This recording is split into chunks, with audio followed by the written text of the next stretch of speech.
Krishna. Welcome back to my channel. Man Sarovar सुबर जल, हंसा केली कराही, मुक्ता फल मुक्ता चुगे, अब उड़ी अनंत न जाही। अर्थात इस मान सरोवर रूपी संसार में हम सब जो मन रूपी आत्मा है वो क्रीड़ा करती रहती है और अंत में उस परमात्मा में ही मिल जाती है। उस परमात्मा के ही अंश हैं हम। लेकिन एक जो आज का सवाल है वो ये है कि उस विश्वास को जिसे हमने देखा नहीं, अर्थात उस परमात्मा में हम अपना पूर्ण विश्वास बनाएं तो कैसे बनाएं जब तक हम उन्हें जानते नहीं। तो इस विश्वास को बनाए रखने के लिए यदि आप जानना चाहते हैं तो शास्त्र अध्ययन कीजिए, और यदि जिज्ञासु प्रवृत्ति के हैं और उस परम शक्ति का अनुभव करना चाहते हैं तो नाम जप या ईश्वर भक्ति, ध्यान और योग से आप उस अनुभूति को अनुभव कर सकते हैं। हाँ, उसे वर्णन तो नहीं किया जा सकता, लेकिन अनुभूति अवश्य हो सकती है यदि आप सच्चे भक्त हैं। जैसे हम स्वामी विवेकानंद जी को देखते हैं, जिन्होंने कहा उठो जागो और तब तक मत रुको जब तक लक्ष्य की प्राप्ति ना हो जाए। यदि आप इस तरह के भक्तजन हैं कि ईश्वर प्राप्ति तक रुकना नहीं चाहते या उनकी अनुभूति को अनुभव करना चाहते हैं तो निरंतर अध्यात्म में लगे रहें, निरंतर सत्संग, नाम जाप, ध्यान, योग, जो भी रास्ता आपने चुना है उसी रास्ते पर चलते हुए अवश्य एक दिन आपको अनुभूति होगी। और जब आपकी जिज्ञासा और भक्ति दोनों एक साथ मिल जाती हैं तो अवश्य ही आप उस सार रूपी लक्ष्य तक जरूर पहुंचते हैं। अपने लक्ष्य की प्राप्ति में एक निरंतर अभ्यासरत रहना है, फिर वो परमात्मा भी हमसे दूर नहीं, क्योंकि वो हम सबकी आत्मा में ही विराजमान रहते हैं। उस अनुभूति को जानने के लिए स्वामी विवेकानंद जी का एक एग्जाम्पल हम यहाँ पर लेंगे, जिन्होंने बहुत कम समय में ही उस ईश्वर अनुभूति को जान भी लिया और युवाओं के लिए एक मार्गदर्शन का काम किया कि कोई भी उम्र या समय ऐसे नहीं होती कि इंतजार किया जाए कि वृद्धावस्था में भक्ति करके उस परमात्मा को जानेंगे। उन्होंने उस समय युवा अवस्था से ही इस परम तत्व को जान लिया।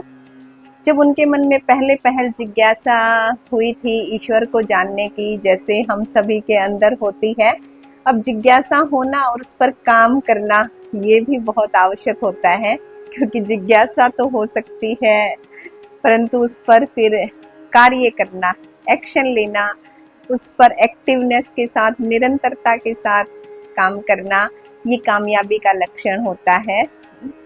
जब स्वामी विवेकानंद जी को ये जिज्ञासा बहुत अधिक सताने लगी तो वो जैसे अपने एक अन्य मित्र के साथ स्वामी रामकृष्ण परमहंस के पास उनका सत्संग सुनने जाने लग गए थे। स्वामी विवेकानंद जी निरंतर थोड़ा सत्संग सुनते थे, अभी उनकी बहुत रुचि नहीं थी, परंतु फिर भी उस ईश्वर को वो जानना चाहते थे। तो जैसे जैसे वो थोड़ा थोड़ा सत्संग सुनते, जैसे थोड़ा उनका अध्यापन का भी समय होता था, तो टीचिंग के साथ साथ जब संडे या कोई छुट्टी का दिन होता तब वो सत्संग सुनने के लिए जाते थे। और स्वामी रामकृष्ण परमहंस जो एक दिव्य अनुभूति ही रहे हैं, आप सभी जानते हैं, माँ काली के वो भक्त थे और साकार से निराकार उस परम तत्व को जाना उन्होंने।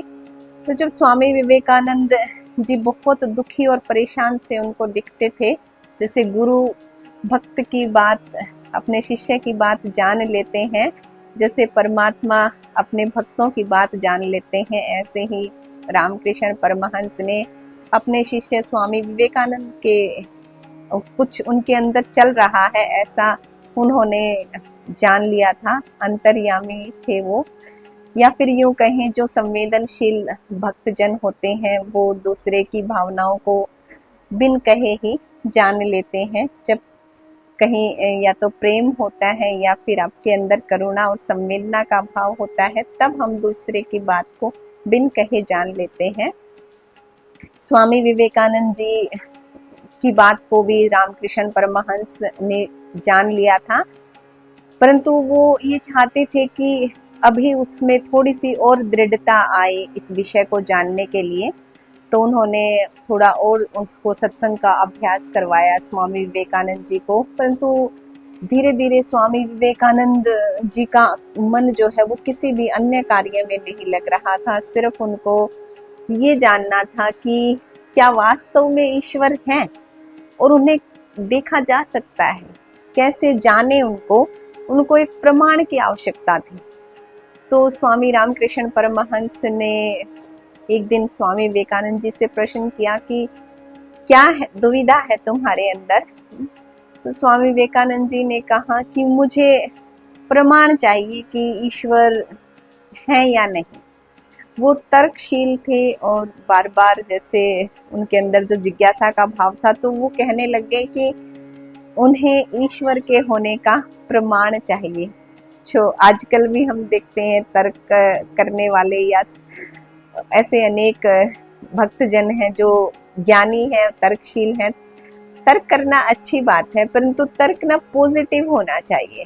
तर्क करो, अच्छी बात है। विवेकानंद जी ने भी तर्क किया, तभी जाना। तर्क अच्छी बात होती है, पॉजिटिवनेस के साथ आप तर्क करें, अच्छा लगता है और फिर हम किसी निष्कर्ष पर भी पहुंचते हैं।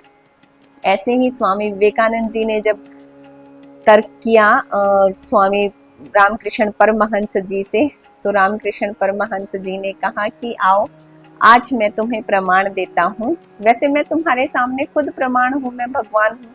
लेकिन विवेकानंद जी ने कहा नहीं, ऐसे कैसे, जैसे आप ऐसे मैं। उन्होंने कहा कि हाँ, जैसे तुम वैसे मैं, ऐसे हर मनुष्य, सबके अंदर भगवान है। फिर वो विवेकानंद जी कहने लगे लेकिन मैं प्रमाण के बिना नहीं मानूंगा। तो फिर स्वामी रामकृष्ण परमहंस ने एक सच्चे साधक के लिए ये सोचा कि इनको प्रमाण की आवश्यकता है, क्योंकि उनकी जो एनर्जी थी, जो ऊर्जा थी, वो पॉजिटिव वाली थी। तो रामकृष्ण परमहंस ने विवेकानंद जी को लेटाया और उनकी छाती के ऊपर पैर रख दिया। स्वामी विवेकानंद जी नीचे जमीन पर लेटे हुए हैं और रामकृष्ण परमहंस जो उनके गुरु थे, उन्होंने छाती पर पैर रखा। जैसे ही उन्होंने पैर रखा, विवेकानंद जी समाधिस्थ अवस्था में चले गए। वो लगातार 12 घंटे का समय बीत गया, लेकिन विवेकानंद जी समाधि से बाहर नहीं आए। उनको वो दिव्य अनुभूति हो गई, आत्मज्ञान जो एक क्षण में मिल सकता है। उन्होंने उस परमात्मा के दर्शन रामकृष्ण परमहंस अपने गुरु के अंदर कर लिए। स्वामी विवेकानंद जी ने रामकृष्ण परमहंस के अंदर उस परमात्मा को देख लिया था, जान लिया था। उस असीम परम आनंद को उन्होंने अनुभव कर लिया। उसके बाद उन्होंने कभी सवाल नहीं किया, उनके सब प्रश्न शांत हो गए और तब से ही वो इस सृष्टि के उद्धार में, कल्याण में लग गए। तो यदि आपको प्रमाण चाहिए तो वो परमात्मा गुरु या अन्य किसी आपके प्रिय के रूप में जहाँ आप पूर्ण विश्वास करते हैं, वहां प्रमाण भी दे देते हैं। बस विश्वास बनाए रखना होगा। अगर आप विश्वास रखते हैं, निरंतर साधना करते हैं, आपका भाव करुणामय है, तो वो ईश्वर प्रमाण भी दे देते हैं। आपको अपने आप को उस परमात्मा में लगाए रखना है। हर अनुकूल प्रतिकूल परिस्थिति में उस परमात्मा पर विश्वास बनाए रखना है। वो हम सब की सुनते हैं, सबके अंदर विराजमान है। जैसे विवेकानंद जी ने प्रमाण के साथ जाना, ऐसे ही जो भी कोई यदि उन्हें प्रमाणिक तरीके से जानना चाहते हैं, तो वो भी इस साधना पथ पर चलते हुए जान सकते हैं, क्योंकि ईश्वर ही हम सभी के अंदर संचालित हैं। जैसे जैसे भाव पवित्र होगा, वैसे वैसे वो आपके समक्ष प्रकट होंगे। सभी का बहुत बहुत शुक्रिया। आप सभी का जो प्यार मिल रहा है, ईश्वर को जानने के प्रति मेरी भी जिज्ञासा निरंतर आगे बढ़ाने में आप सभी का बहुत सहयोग है, क्योंकि आप तक पहुंचाना है तो मुझे भी निरंतर शास्त्र अध्ययन का अवसर मिल रहा है। तो मेरी इस जर्नी में भी आपका बहुत सहयोग है। हम सभी इसी तरह आध्यात्मिक सत्संग करते रहें। आप सभी जो नए जुड़ रहे हैं, सब्सक्राइब करें चैनल को। धन्यवाद। और जो पुराने श्रोतागण हैं उनका बहुत बहुत शुक्रिया। जय श्री कृष्णा।